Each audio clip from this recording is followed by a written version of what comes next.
नमस्कार। अब मैं माननीय कैबिनेट मंत्री राज्यवर्धन राठौड़ जी को आमंत्रित करूंगा कि वे अपना विषय प्रेस के साथियों को नमस्कार।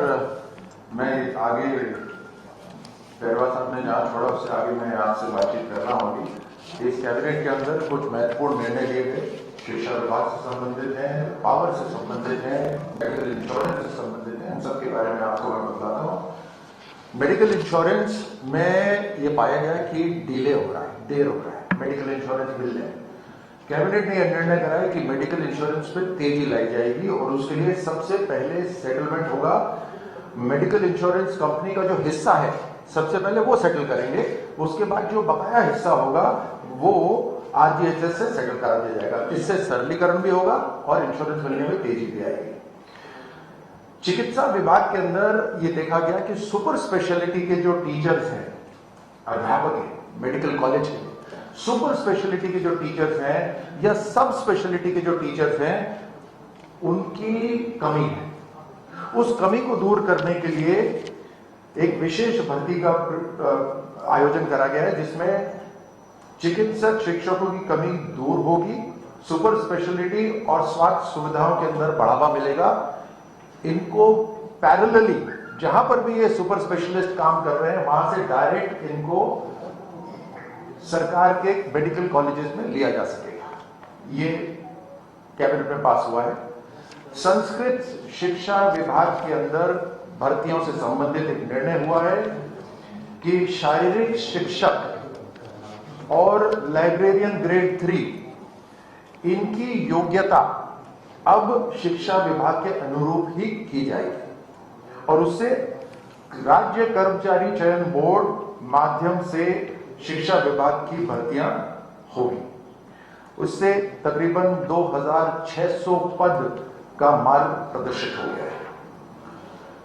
बिजली आपूर्ति के लिए कुछ बड़े निर्णय लिए गए हैं। जैसा कि आप सबको पता था कि सरकार बनते ही जनवरी, फरवरी, मार्च में जो पीएसयूज के साथ 1.5 लाख करोड़ के जो एमओयूज हुए, अब एक जॉइंट वेंचर कंपनी बनाई जाएगी जिसके अंदर 26% हिस्सेदारी रहेगी राजस्थान सरकार की और 74% हिस्सेदारी रहेगी पीएसयूज की। इसके अंदर कोल इंडिया और आरबीयूएनएल के साथ एक जेवी बनेगा। जेवी से जो बेस लोड है बिजली का वो कम होगा और जो लोड डिमांड आ रहा है वो उसकी पूर्ति होगी। पहली परियोजना जो होगी वो होगी काली सिंध के अंदर झालावाड़ में 800 मेगावाट की, और दूसरा जेवी जो होगा वो 2000 से 2500 मेगावाट सौर ऊर्जा, उसका पंप स्टोरेज का भी और पवन ऊर्जा परियोजना का स्थापना, ये दूसरा जेवी है। इस दूसरा 2000 से लेकर 2500 मेगावाट का, ये सोलर भी है, ये पवन ऊर्जा भी है और पंप स्टोरेज भी है। ये एक नई टेक्नोलॉजी आई है पंप स्टोरेज की। ये तीनों का होगा।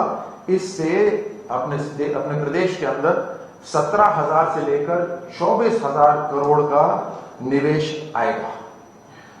तीसरा NTPC, national thermal power corporation के साथ आरबीयूएनएल का जेवी, जिसमें 25,000 मेगावाट का सोलर, विंड और हाइब्रिड एनर्जी की परियोजनाओं की स्थापना होगी। इसमें प्रदेश के अंदर 1 लाख करोड़ रुपए का निवेश आएगा। एक और जेवी है, वो होगा पावर ग्रिड कॉर्पोरेशन और विद्युत प्रसारण परियोजनाओं की स्थापना का। इसमें विद्युत लोड जो अभी हो रहा है उसकी पूर्ति होगी और ट्रांसमिशन की जो प्रणाली है उसका विकास होगा। ये बिल्ड, ओन, ऑपरेट और मेंटेन, यानी निर्माण भी करें, उसका स्वामित्व भी हो, संचालन भी करें, उसका रखरखाव भी हो। इसको सबको ध्यान में रखते हुए ये सिस्टम संचालन होगा। इस जेवी के माध्यम से 10,000 करोड़ रुपए का निवेश आएगा। अब मैं आग्रह करता हूं जोगराम जी से। मित्रों, जैसा अभी माननीय केंद्रीय मंत्री आदरणीय राठौर साहब ने बताया, राजस्थान में ऊर्जा का सबसे अधिक महत्व है और किसी प्रदेश और देश का विकास सड़क, बिजली और ऊर्जा पर निर्भर करता है। अभी हमारी ऊर्जा क्षेत्र में पूर्ण रूप से आत्मनिर्भरता नहीं है और इस दृष्टि को रखते हुए सरकार बार बार प्रयास कर रही है कि हम धीरे धीरे ऊर्जा क्षेत्र में आत्मनिर्भर। और इसी संबंध में माननीय राठौर साहब ने आपके समक्ष ये विषय रखा। इससे संबंधित ही एनटीपीसी ग्रीन एनर्जी एवं आरबीएनएल के मध्य एक जॉइंट वेंचर किया जाएगा। हमारा यह प्रयास होगा कि अक्षय ऊर्जा को भी हम इसमें अधिक प्रयास देवें और अक्षय ऊर्जा परियोजना की स्थापना के लिए एनटीपीसी ग्रीन एनर्जी एवं आरबीयूएनएल के मध्य एक जॉइंट वेंचर बनाया जाएगा।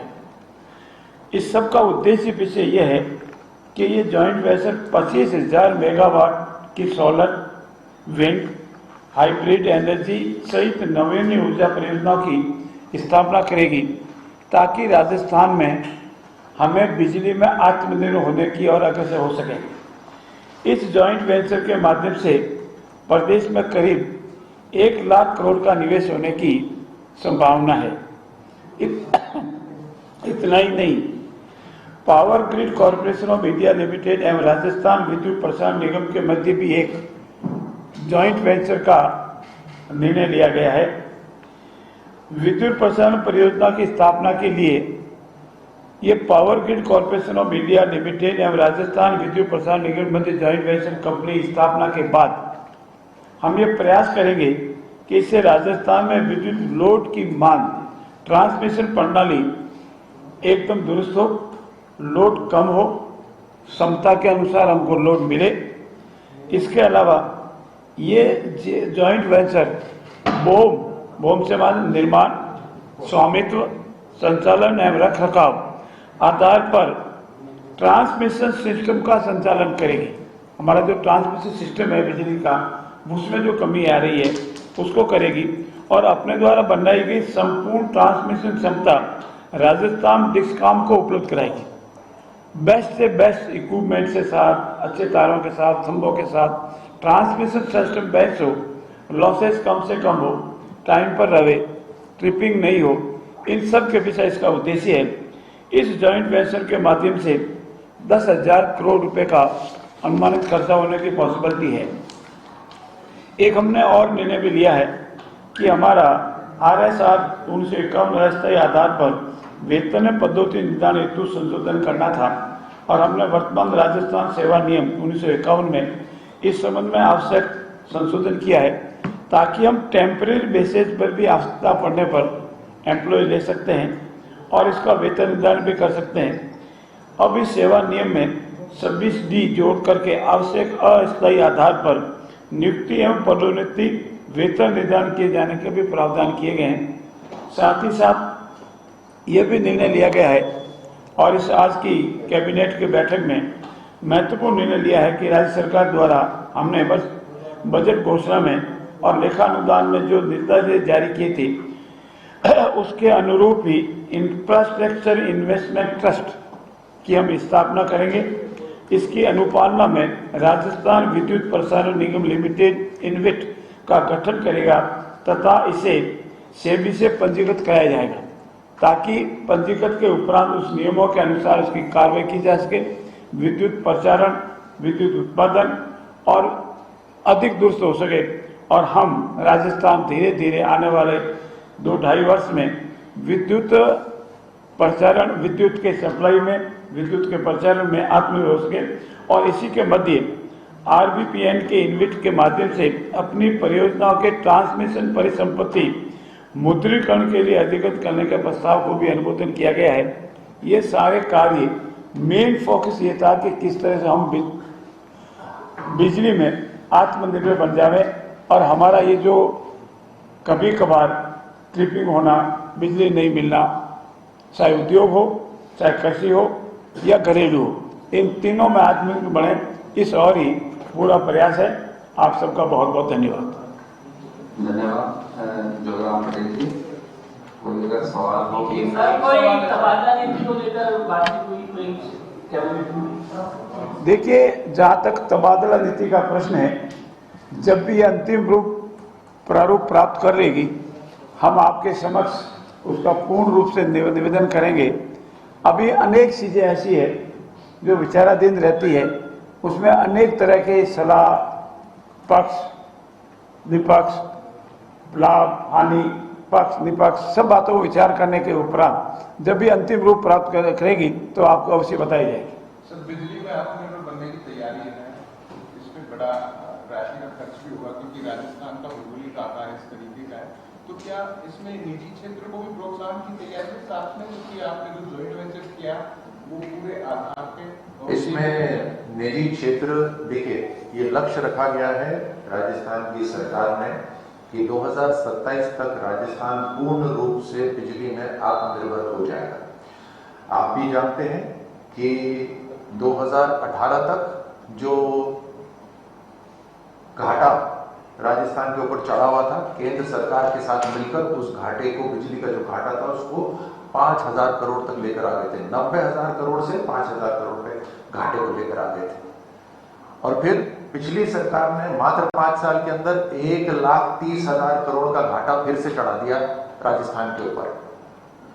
अब उसको फिर हमें दूर करना है और उसके लिए 2027 तक आत्मनिर्भर बनना है, जिसमें सोलर है, विंड एनर्जी है, पंप वाला जो नई एक जो टेक्नोलॉजी आई है उसको लेकर, और थर्मल पावर प्रोडक्शन को। इसके अंदर पीएसयूज के साथ भी हम समझौता कर रहे हैं, जॉइंट वेंचर कर रहे हैं। जॉइंट वेंचर करने का कारण यह है कि वित्तीय भार हमारे ऊपर नहीं आएगा और जो उत्पादन होगा उसका जो लाभ है वो राजस्थान को बिजली के रूप में भी मिलेगा और पैसे के रूप में भी मिलेगा। आपका जो प्रश्न है, इसके अंदर प्राइवेट कंपनीज भी पूरी तरह से आमंत्रित हैं सरकार के साथ बातचीत करके। अभी इन्वेस्टमेंट समिट होगी, उसके अंदर बहुत सारी कंपनीज हैं जो इसमें आएंगे। मंत्री परिषद की बैठक में कोई प्रभारी मंत्रियों को निर्देश जिलों के दौरे को लेकर के या कोई विशेष फोकस रखेंगे, और संगठन के कुछ लोग भी शामिल हुए थे आपने? देखिए, मंत्रिमंडल समिति में विशेष रूप से जो नीतिगत निर्णय लिए जाते हैं, हमारा मंत्रि परिषद का सदस्य कब कहाँ जाएगा, ये हमारे मुख्यमंत्री जी के निर्देश के अनुसार हम कार्य करते हैं। हमारी रेस्पॉन्सिबिलिटी है।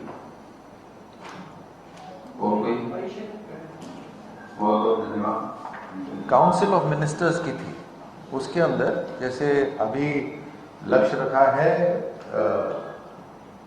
पेड़ लगाने का, तो पूरे प्रदेश के अंदर करोड़ों की संख्या के अंदर पेड़ लगाए जाए। उसके अंदर प्रभारी मंत्री सब अपने अपने प्रदेश के अपने जिम्मेदारी का क्षेत्र वहां जाएंगे। 7 तारीख को तो है ही, बड़ी कार्यक्रम लगातार चलता रहेगा। बहुत बहुत धन्यवाद। आज हमारे बीच में तीनों मंत्री महोदय बता रहे, इसके अलावा मीडिया एडवाइजर हिरेन जोशी जी और कमिश्नर DIPR भी हमारे बीच में मौजूद है, जिन्होंने बहुत बढ़िया अच्छी व्यवस्था की है। धन्यवाद, आप सबका बहुत बहुत धन्यवाद। खासतौर से धन्यवाद सभी का।